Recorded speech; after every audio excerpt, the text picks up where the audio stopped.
All right, friends, we got another video on our favorite lifting slave, fitness lifting gym slave, Jason Blaha.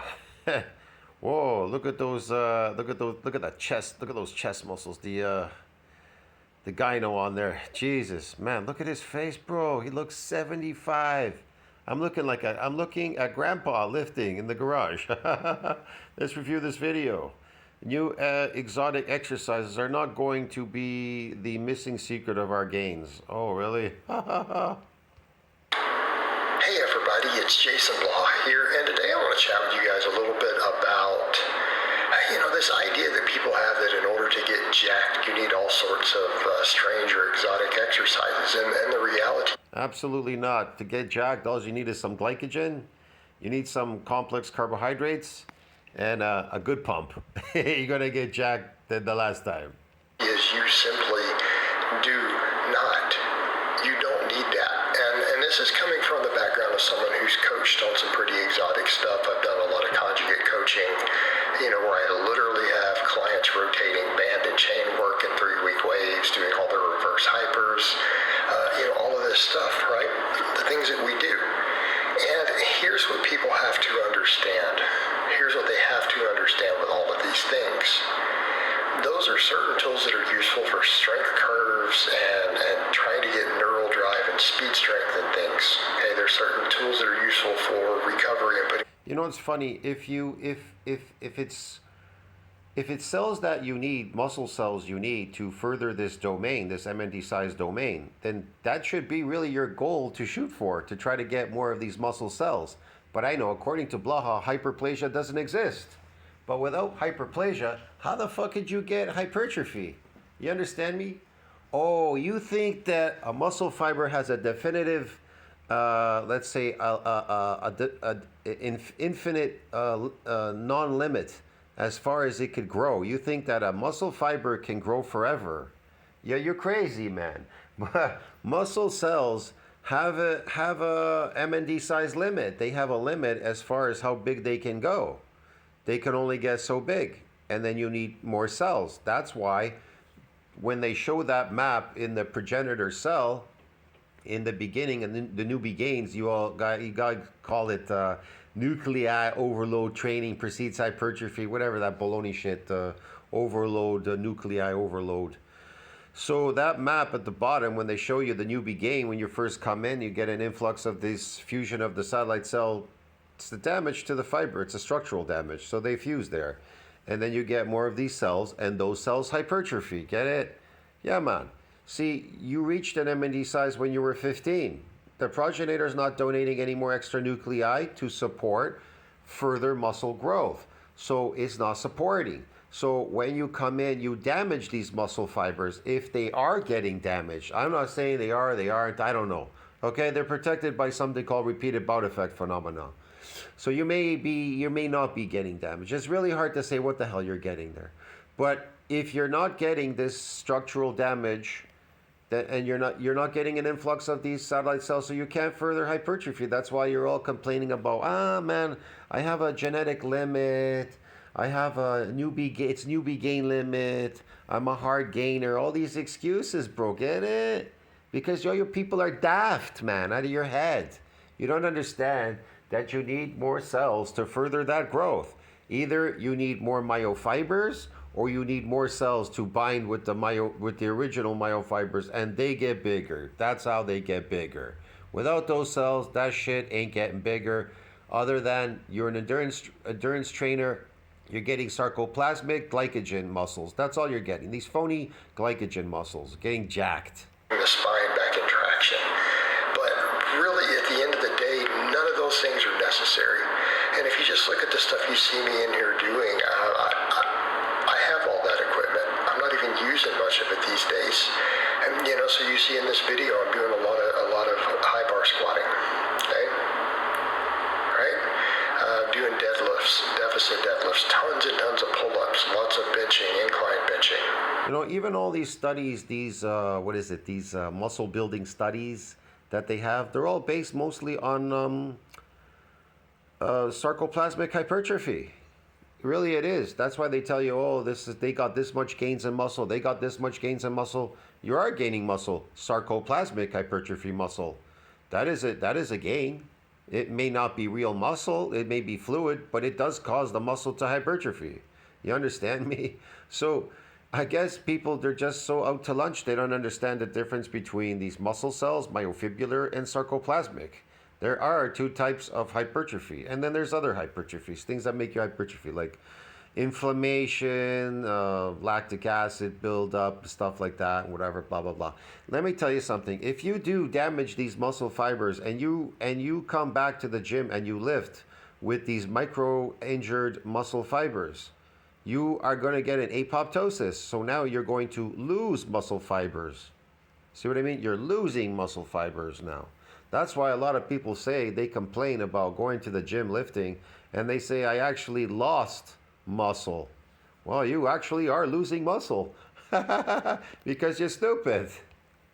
Right? And then, of course, we do some small stuff. We do calves, we do pullovers, we do curls. But what do we really need for any of that? I mean, people have overcomplicated simple muscle. Two things that will cause an apoptosis of the muscle cells. You'll lose these muscle cells if they damage and that protein does not exceed that breakdown. Okay? You can get an apoptosis. You can also get an apoptosis if you work through that damage. If you did get damaged, if you did get, let's say you did get some damage. That's the problem with a lot of people. They do not associate, they associate DOMS with being something bad. And DOMS is an indicator of damage. Now, I can't tell you how much damage you got there. It could be minimal, it could be a lot. I can't really tell you, but I can tell you that DOMS is associated with ultrastructural muscle injuries. And so if you do get that and you decide to keep going back to the gym and lifting, you are definitely going to get an apoptosis, a loss in muscle cells. Now, not only are you not going to build any muscle cells, but you're going to lose your original ones as well. You're going to lose those that were potentially could have grown. You'll lose those, and you'll lose extra because these fibers now are dead. They died because they have micro injuries in them. They die. The macrophage comes around. It starts cleaning up the dead tissue. They usually combine with the progenitor cell. They differentiate, they fuse, they divide, increase in number, and then you get more muscles. You hypertrophy them, so protein synthesis needs to exceed that breakdown. It's a step. There's steps in this towards building real muscle, but this is failure in the gym here. This is gym slave failure here. This guy. It's like the biceps, and they're like, oh, I use 3 different types of curls. But then you look at what they're doing in the workout, and those curls aren't even efficient. You know, they're not even making good use of their bicep. They're literally skipping entire functions and ranges of motion in the bicep. And it's like, come on, guys. Like, what do you think the biceps actually do? Come on, guys. What do you think the biceps do, guys? Come on, guys. You can develop your biceps. Is he doing calves with a bar on his back? Yeah, okay. Well, pretty effectively with a barbell. Now, dumbbells and stuff can be nice. They can be useful tools. Is he going to take a picture again when he's inflamed with like fucking inflammation and the pump and some lactic acid in there to show off his calves again? Get me wrong, I've done my dumbbell curls and stuff, but pull-ups, chin-ups, barbell curls, those things will work. Get strong at them, get enough volume. And of course, I don't have the best bicep genetics. You know, they've always been a hard part for me, but as I've started doing more, just those sorts of things, I've gotten better progress. But really, why do people think they need these exotic exercises? And even the data they use to back a lot of it. I mean, I've got to be honest, I've quoted EMG studies in the past, and in retrospect, that's a little embarrassing. To be quite frank, that's rather embarrassing, the fact that I've done that. Because it looked good at first, and you look at some of the experts doing it, then you realize even in the limited amount of exercise science we have, which again, we don't have a lot of data, That's the first giveaway that there's a problem with EMGs. They don't translate into better muscle growth. They just don't. Because if that was the case, that muscles that get 50% more activation on an EMG would produce equal hypertrophy in those muscles when it's studied. Yeah, they'll equally produce hypertrophy in those muscles called inflammatory response. Inflammation, that's what you're gonna get in those muscles. In tiny, small groups. And that's the problem. We can't do good exercise science. Like, think about it. Could you imagine just being a chronic lifter coming in just so you could get an inflammation in your muscles, constantly inflaming your muscles, walking around with inflamed muscles to pretend that you're a big dude? This is stupid. This is crazy. Because sometimes people are lazy eaters. They don't even eat enough glycogen to get this sarcoplasmic hypertrophy, or they're definitely not getting myofibrillar growth. And so what is it? Lactic acid and inflammation in the muscles and walking around. And then I got to come back because I'm losing my gains. The best one is when they're all complaining, these fucking people. And man, my gains are going. Yeah, your gains are going. You got to go back to the gym and inflame those gains. Get it? Inflammatory gains. Like this dude. That's all he's doing here. There's nothing going on there. He's not eating enough glycogen, that's for sure. And that's not myofibrillar growth. So if anything, he's just keeping up with the inflammatory response. His muscles are inflamed. That accelerates aging. This is goofy, man. We can't get the funding. We don't have the number of test subjects. We don't have the length of time. It's just unfortunate, but as a science, it fails. What? Who gives a shit about It science? really does. It fails. Thrust get thrown in. But then when they're... Man, is he doing his arms again? He's doing the exact same exercises over and over again. This is a lifting slave, bro. I'm telling you, this is a gym slave. This is crazy. Compared in a head-to-head comparison. And I don't know about fitness, bro, but this gym this is fitness. And those booty shorts and him being in his socks, black socks with the booty shorts, bro. That takes the cake, man. This is fitness, bro. In the lab, just checking muscle growth to a squat. He needs to show you his beautiful 75-year-old body and head. But, the squat ends up producing more glutes. They grow bigger glutes than the squat does when compared. And I'm not saying... They grow bigger glutes than the squat does. Let me tell you something. When sarcopenia kicks in, the first thing that go are the glutes. Your glutes, they go. It's a known fact in science, man. Fuck it. They go, bro. Hip thrust is a useless exercise. They're just not useful. I have advice for older people. If I were you, I would focus more on your legs than your upper body. Focus more on your legs. So I would focus on squat. If you focus on squat, that does give you a relative gravitational loading. That causes a greater stress on the myofibrillar, which will equate to, there will be some, you could call it hypertrophy in the cell. But again, you need to eat as well. It's not going to work if you're not eating. So definitely, I would say that squat is the king of all exercises. If I had to pick any exercise, whether it's deadlift, bench press, or any kind of exercise, I'm telling you right now, it would be the squat. The squat is superior. It's always been even in like when I've been lifting all the time, I've been always able to squat heavy, and I found that squat was the king. I never liked deadlifting, and I liked bench pressing, but I was never really into bench pressing or deadlifting. I was really, at the beginning when I first started coming to the gym, I was never into deadlifting. I liked doing leg presses, stupid things like lazy stuff, leg pressing, bench pressing, like everybody else. Maybe a deadlift, this and that, and just doing these stupid exercises. But I realized quickly that if you want to build mass on your body, if you want your body to build mass, it is the squat. The squat is king when it comes to mass as a mass builder. But again, protein synthesis needs to exceed that breakdown, that disruption in that gravitational loading when you're doing squat. So squat definitely is superior. It doesn't work for everybody, I know, because they're stupid. Maybe they're not eating enough or doing something specific, I don't know.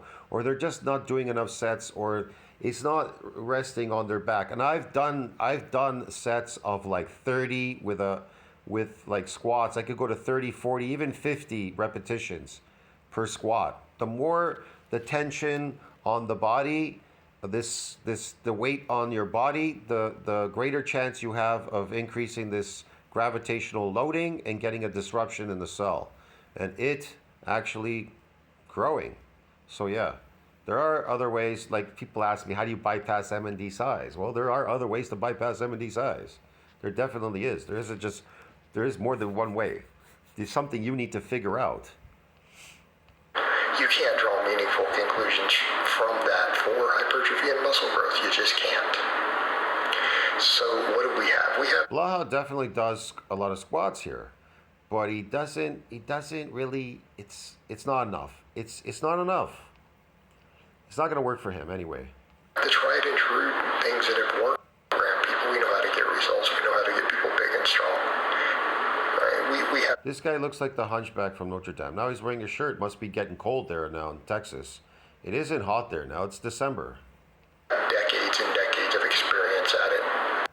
Maybe you're getting some tendons that are hurting a little bit. Let's see this. We rotate some. He has. It's a bad thing. I like some variety. You know, some variety sometimes can be nice just to refresh your workout. Man, he's like that Asian kid lifting that, what is it, 285? He was benching 285, the little Asian kid that weighs 100 pounds.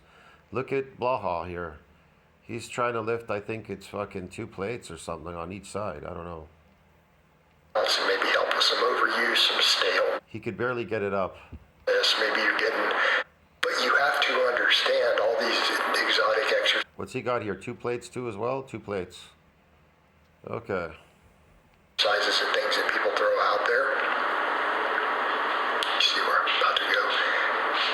We need to understand that that's all they are, that they are not any type of secret that's going to give you magical gains. His stance is very wide for a squat. I find that closer is much better. Yeah.